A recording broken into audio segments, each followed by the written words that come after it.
오늘 말씀 우리 함께 봉독하도록 하겠습니다. 오늘 말씀 누가복음 21장입니다. 누가복음 21장 34절에서 38절 말씀까지 제가 말씀을 봉독하도록 하겠습니다.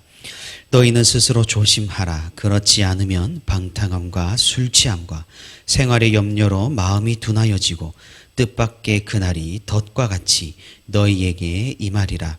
이날은 온 지구상에 거하는 모든 사람에게 임하리라.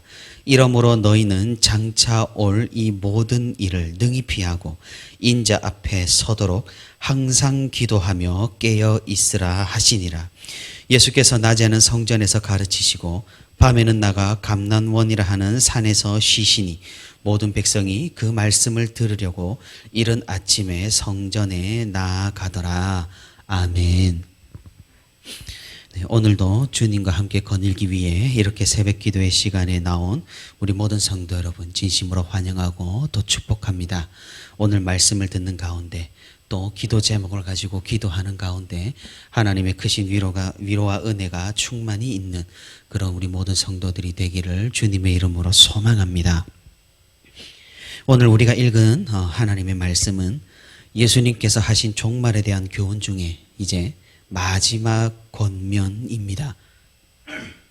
우리가 여태까지 주님의 말씀을 살펴보면서 주님께서 말씀하시는 핵심을 잘 간파하였기 때문에 종말을 어떻게 대비해야 함을 알았습니다. 하지만 우리는 어떻게 해야 종말을 대비하는 것인지 구체적으로는 살피지를 못했습니다. 이에 대해서 주님께서는 우리에게 오늘 말씀으로 알려주시는 것입니다. 사실 우리 주님께서는 정말로 친절하신 설교자이십니다. 오늘 말씀이 굳이 아니고서라도 앞서 하신 말씀들에서 이미 종말에 대한 대비를 어떻게 해야 하는 것인지를 모두 알려주셨습니다.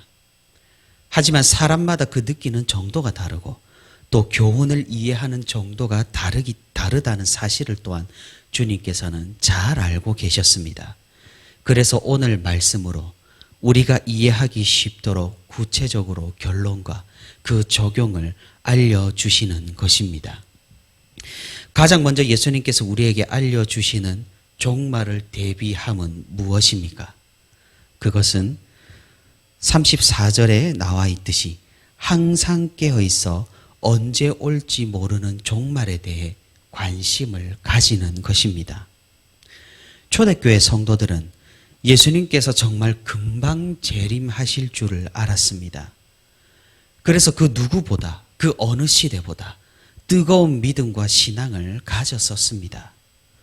핍박과 박해 가운데에서도 담대할 수 있었고 곧 소망의 날이 오리라 굳게 믿었었습니다. 우리가 데살로니가서를 보게 되면은 초대교회 성도들이 예수님의 재림을 언제로 예상을 했는지를 잘 알 수가 있습니다. 그들은 정말 곧 오실 줄로 알고 사도 바울에게 그럼 지금 죽는 성도는 대체 마지막 날에 어떻게 되는 것이냐며 그런 질문을 했던 것입니다. 그만큼 재림에 대해서 관심이 많았고 또 깊이 갈망했던 것입니다. 하지만 초대교회의 이런 상황은 그리 오래 가지는 못했습니다. 1세기가 지나고 2세기가 지나도록 예수님께서는 다시 오시지 않으셨습니다.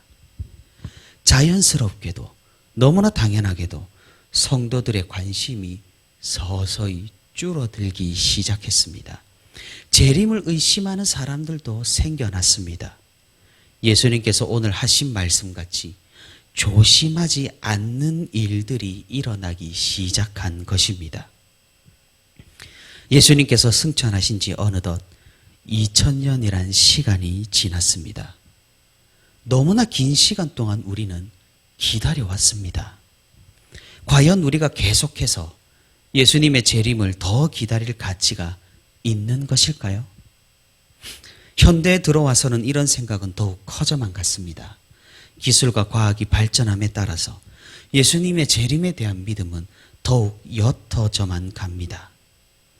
이제 성도들의 많은 수가 재림을 더 이상 기대하지 않는 듯합니다. 오히려 재림이 정말로 있다면 조금 더디 왔으면 좋겠다고 생각하는 사람도 있는 것 같습니다. 이런 생각들은 곧 34절에 주님의 말씀대로 방탕함과 술 취함과 생활의 염려로 마음이 둔하여지는 그런 결과를 초래하게 되었습니다. 우리는 사도 베드로의 말을 기억해야 합니다. 베드로후서 3장 8절부터 10절까지 사도 베드로는 이렇게 말씀합니다. 사랑하는 자들아, 주께는 하루가 천년 같고 천년이 하루 같다는 이 한 가지를 잊지 말라. 주의 약속은 어떤 이들이 더디다고 생각하는 것 같이 더딘 것이 아니라 오직 주께서는 너희를 대하여 오래 참으사 아무도 멸망하지 아니하고 다 회개하기에 이르기를 원하시느니라.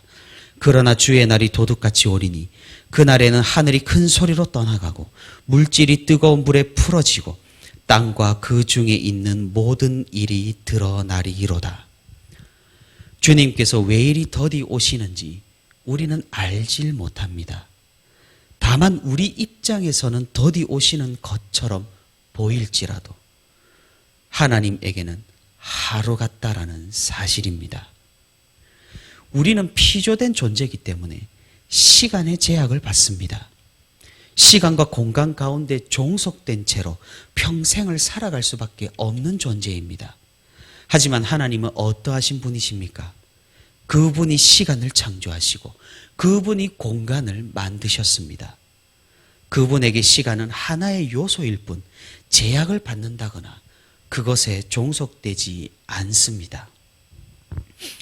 우리는 그리스도의 대속의 은혜로 이를 생각해보고 증명해 볼 수가 있습니다. 우리가 크게 고민하지 않는다면 예수님의 십자가 은혜를 신약의 성도들만 입는 것이라고 생각할 수 있습니다. 왜냐하면 십자가 사건 이후의 성도들이 그 은혜의 혜택을 입는다고 생각하기 때문입니다. 하지만 무엇입니까? 예수님의 그 대속의 은혜는 시간을 초월합니다. 역사 가운데, 역사의 흐름 가운데 있었던 하나의 사건이지만 그 사건 전후 모든 사람들이 그 은혜의 혜택을 입게 되는 것입니다. 왜 그렇습니까?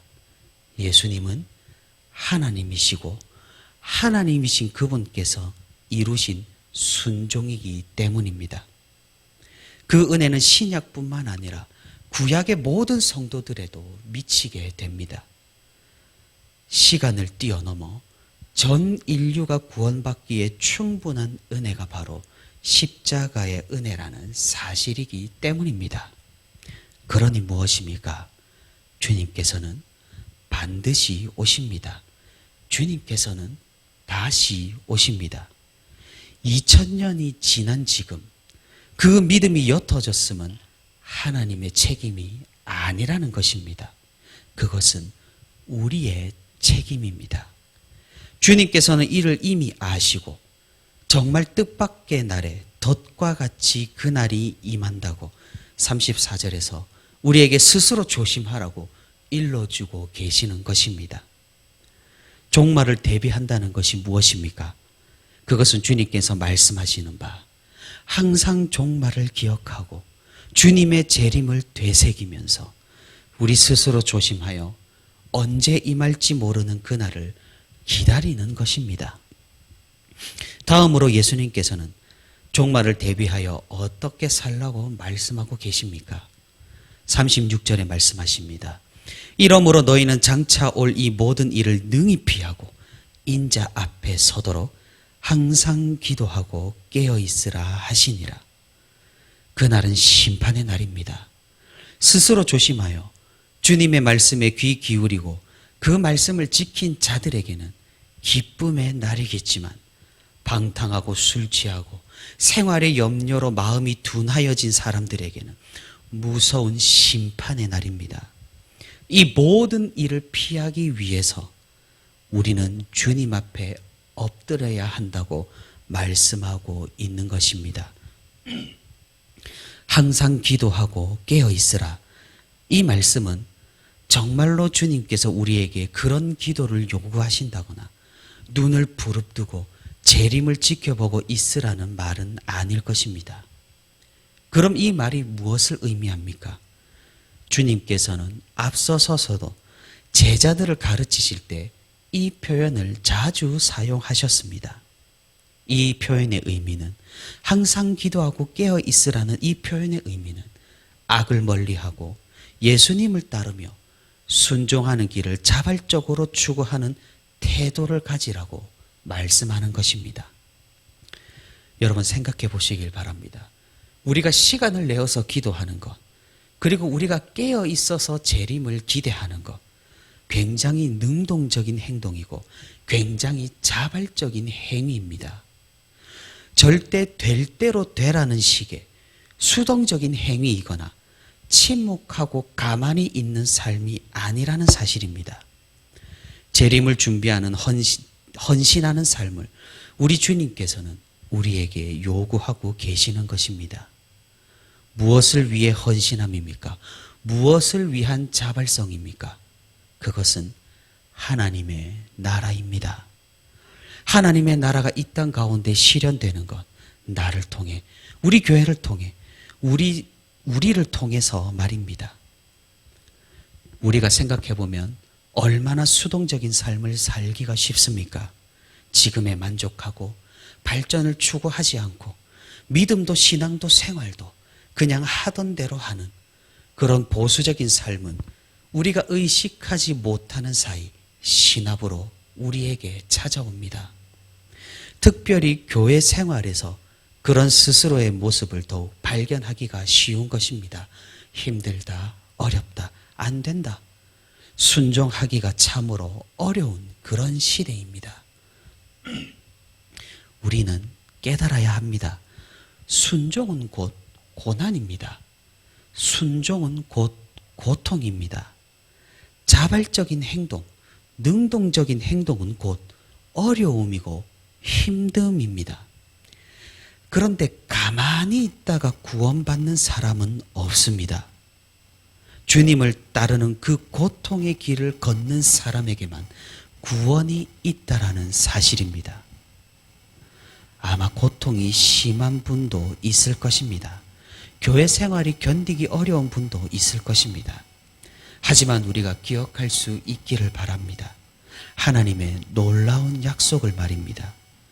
하나님께서는 우리와 항상 함께 하실 것이란 약속을 하셨으며 그 마지막 날에 우리를 모든 고통에서 구하시고 영원한 생명을 주신다는 약속을 또한 하셨습니다. 우리가 좀 힘들더라도 어렵더라도 이 약속을 기억할 수 있기를 바랍니다.